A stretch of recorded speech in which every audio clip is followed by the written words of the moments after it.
23 नवंबर के बाद तय होगा ममता का पश्चिम बंगाल में भविष्य। जनता नहीं, उनकी ही पार्टी तय कर देगी ममता की आगे की राजनीतिक कहानी। सुरक्षा, धर्म और सांप्रदायिक हिंसा बन गई ममता के लिए काल। तारीख याद कर लीजिए, 23 नवंबर। ममता के लिए कुछ ऐसा होने वाला है जिस पर पूरे देश की निगाहें टिकी हैं।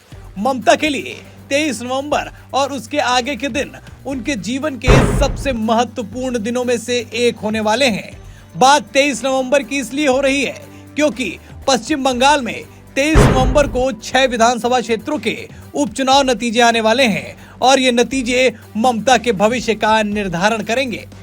ममता बनर्जी अगर इन उपचुनावों में बेहतर प्रदर्शन कर पाती हैं तो 2026 में होने वाले पश्चिम बंगाल के विधानसभा के चुनाव में उनकी पार्टी उन्हीं के फेस पर चुनाव लड़ेगी। अन्यथा मुख्यमंत्री के लिए किसी अन्य दावेदारी को भी दरकिनार नहीं किया जा सकता है। ममता बनर्जी पिछले 4 से 6 महीने के बीच राज्य के कई बड़े मुद्दों पर सकारात्मक परिणाम देने में असफल रही, जिसके कारण ममता की आलोचना न सिर्फ पश्चिम बंगाल में हुई बल्कि इस लेडी मुख्यमंत्री की आलोचना पूरे देश भर में हुई।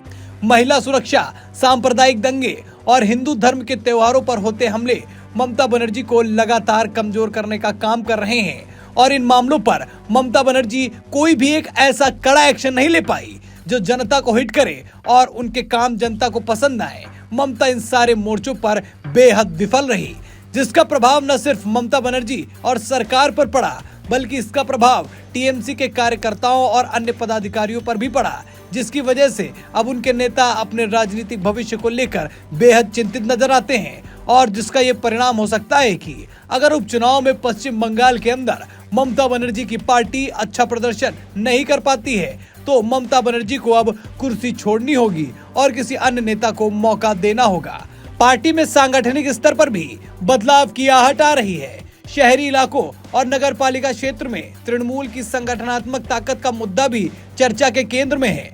बख्शी और अभिषेक आने वाले दिनों में पार्टी के संगठन को मजबूत करने के लिए अहम फैसले ले सकते हैं। पार्टी के सूत्र के मुताबिक बख्शी अभिषेक की मुलाकात के बाद तृणमूल सुप्रीमो कुछ लोगों को बुला सकती है। इसके बाद ही फेरबदल की प्रक्रिया पर मुहर लग जाएगी। ये कहने की जरूरत नहीं है कि 23 नवंबर के चुनाव नतीजों के बाद तृणमूल संगठन में बदलाव करने जा रही है। फिलहाल इस खबर में इतना ही। वीडियो को लाइक और शेयर करें। चैनल पर नए हैं तो चैनल को सब्सक्राइब करें। फिर मुलाकात होगी नई खबर के साथ, तब तक के लिए धन्यवाद।